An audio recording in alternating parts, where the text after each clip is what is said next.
অবশেষে পারি এবং শাহেনশাহের বিয়েটি হয়ে গেল।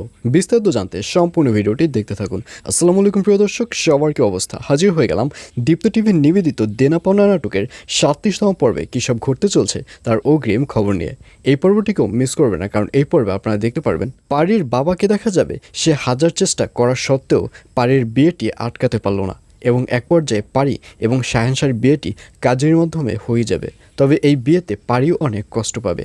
পারিকে যখন কাজী সাহেব কবুল বলতে বলবে, তখন পারিকে দেখা যাবে পারির দু চোখ থেকে পানি পড়বে এবং পারি তার বাবাটির হাত ধরবে এবং হাত ধরেই কবুল বলবে, এবং এক পর্যায়ে কবুল বলার মাধ্যমে শাহেনশাহ এবং পারির বিয়েটি হয়ে যাবে। আর অন্যদিকে ইরফানকে দেখা যাবে তারও আর কিছু করার থাকবে না, কারণ ইরফান কিছু করতে চাইলেও তার বাবা মা তাকে করতে দিবে না। কারণ ইরফানকে তার বাবা মা বলেছে ইরফান যদি ওই বাড়ি থেকে বের হয় তাহলে তার যে বাবা মা রয়েছে প্রত্যেকের মনেই ইরফান মরে যাবে, অর্থাৎ ইরফানকে আর ওই বাড়িতে ঢুকতে দেওয়া হবে না। আর এর ভয়ে ইরফানকে দেখা যাবে সে কোনো কিছু বলতে পারার সত্ত্বেও সে কোনো কথাই বলতে পারবে না। তবে ইরফান, পারির বাবা, পারি সবাই চুপ থাকলেও এবার রিয়াকে চুপ থাকতে দেখা যাবে না, কারণ গত পর্বে আপনারা দেখতেই পেরেছেন যে রিয়া হচ্ছে তার বাবার একমাত্র আদরের মেয়ে। রিয়া যেটিই বলবে তার বাবা সেটিই করবে, আর এর জন্যই রিয়াকে দেখা যাবে সে এবার প্রতিবাদী হয়ে উঠবে। রিয়া বলবে, না, এই বিয়েতে যদি ইরফান রাজি থাকে তাহলে আমি রাজি নই, কারণ ইরফান যে মেয়েটিকে ভালোবাসতো সেই মেয়েটি ইরফানকেও অনেক ভালোবাসতো।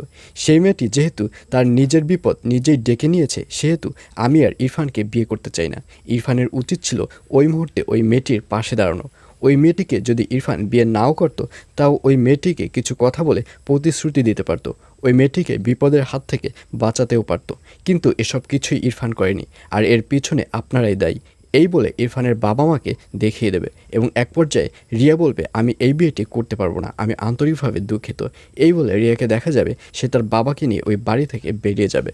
আর এছাড়াও থাকবে আরও আশ্চর্য সকল ঘটনা। সুতরাং সবাইকে দেনা পাওনা নাটকের আগামী পর্ব দেখার আমন্ত্রণ রইল।